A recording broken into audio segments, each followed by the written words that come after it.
Assalamualaikum warahmatullahi wabarakatuh. Perkenalkan, nama saya Diana Lisa Angganzalta. Saya akan menjelaskan tentang sejarah perkembangan bank syariah di Indonesia. Perbankan syariah dimulai pada tahun 1980 melalui diskusi yang bertemakan Bank Islam sebagai pilar ekonomi Islam. Kemudian pada tahun 1983, pemerintah Indonesia merencanakan menerapkan sistem bagi hasil. Tahun 1988, pemerintah mengeluarkan paket kebijakan deregulasi perbankan. Dari sinilah bank yang berasaskan syariah mulai bermunculan. Tahun 1990, Majelis Ulama Indonesia (MUI) juga mempertimbangkan dalam mewujudkan perbankan syariah di Indonesia dengan membentuk kelompok kerja untuk merencanakan bank syariah di Indonesia. Kelompok tersebut diberi nama Tim Perbankan MUI dan melakukan pendekatan dan konsultasi dengan semua pihak yang terkait. Setahun kemudian, berdirilah bank syariah pertama di Indonesia, yaitu Muamalah Indonesia pada tanggal 1 November 1991 dan resmi beroperasi pada 1 Mei 1992 dengan modal awal yakni sekitar 106.120.302.000. Sekian dari saya. Wassalamualaikum warahmatullahi wabarakatuh. Assalamualaikum warahmatullahi wabarakatuh. Perkenalkan, nama saya Muhammad Rizky Rahmanda dari Prodi Manajemen Keuangan Syariah. Di sini saya akan menjelaskan tema yang kedua, yakni perbedaan bank syariah dan bank konvensional. Dari bank itu, seperti yang Anda ketahui, bank sendiri ialah merupakan salah satu lembaga yang mendukung kegiatan perekonomian masyarakat. Jadi, melalui bank ini, masyarakat itu bisa mempermudah dalam kegiatan perekonomian.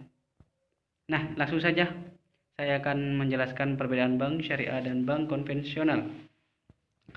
Bank konvensional ialah bank yang melakukan berbagai kegiatan dengan berbasis berbunga. Sedangkan bank syariah, bank yang tidak mengenal bunga, melainkan lebih menerapkan prinsip untuk untung dan rugi. Dalam hal ini, keuntungan dan kerugian yang didapatkan akan ditanggung secara bersama atau kolektif. Dari situ sudah bisa dipahami. Sekian dari saya. Apabila ada kesalahan kata, mohon dimaafkan. Wassalamualaikum warahmatullahi wabarakatuh.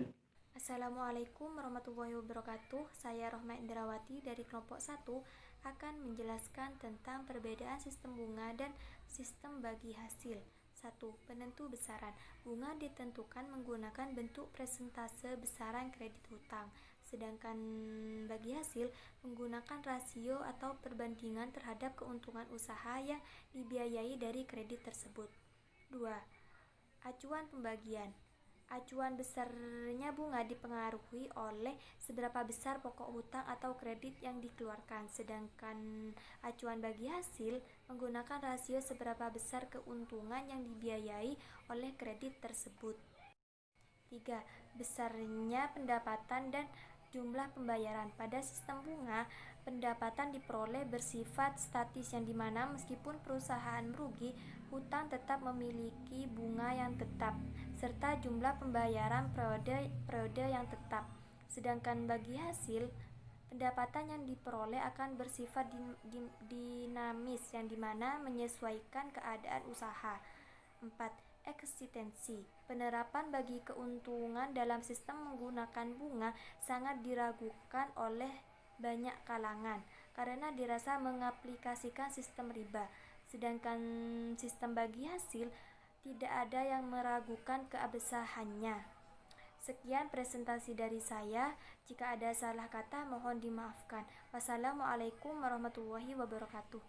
Assalamualaikum warahmatullahi wabarakatuh. Nama saya Yulida Fitriatul Maini. Di sini saya perwakilan dari kelompok 1. Produk-produk bank syariah. Nomor 1 yakni titipan atau simpanan. Di dalam titipan dibagi menjadi dua, al-wadi'ah dan mudharabah. Al-wadi'ah merupakan titipan murni, di mana keutuhan harta titipan wajib dijaga sehingga tidak memperbolehkan dana titipan tersebut dimanfaatkan oleh pihak yang dititipi. Mudharabah merupakan dana titipan atau simpanan yang dapat dikelola oleh pihak yang mendapat titipan.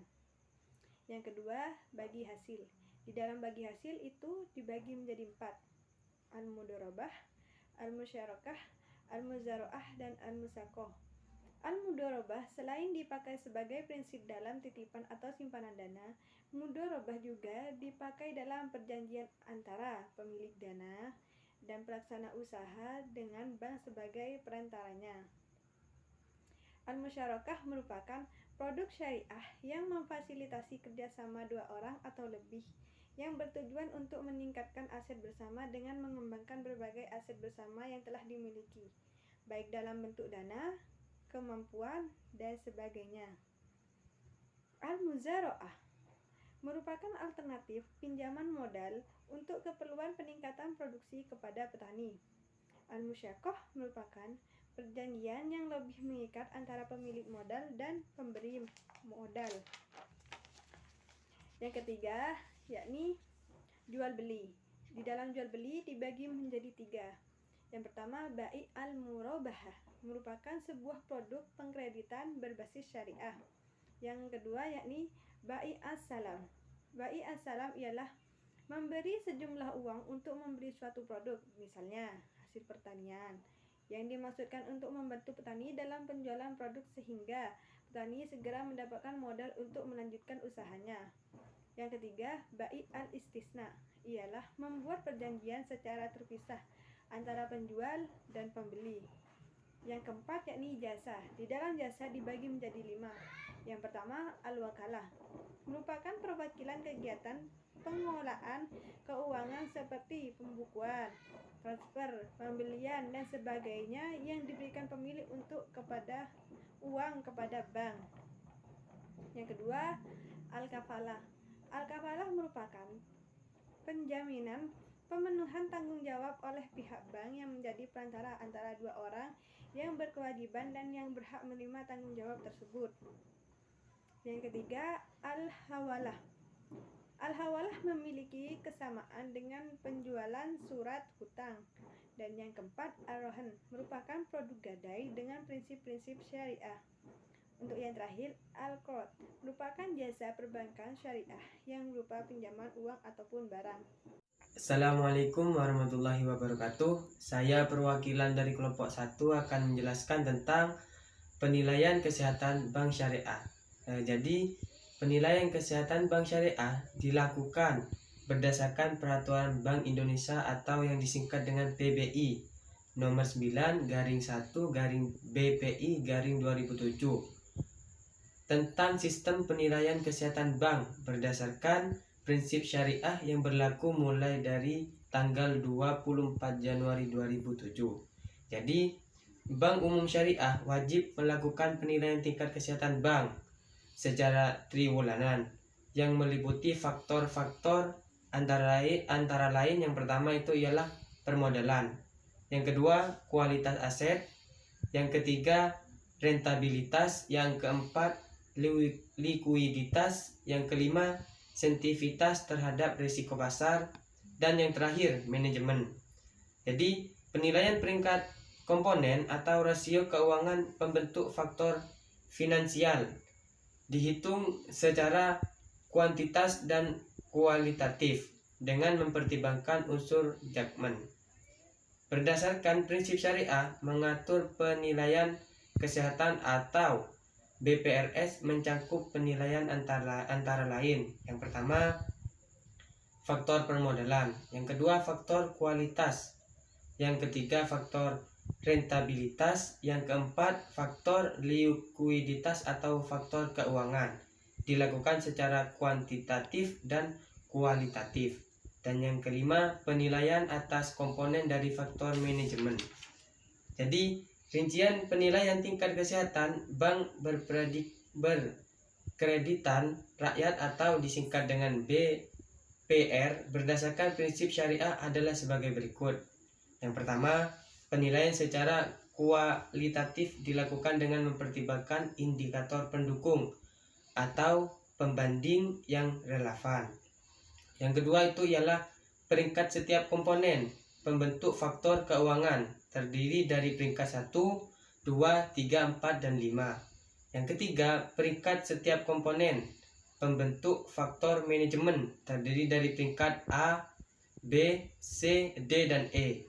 Yang keempat, proses penilaian peringkatan faktor keuangan dilakukan dengan pembuktian atas penilaian peringkat faktor permodalan, kualitas aset, rentabilitas, dan likuiditas.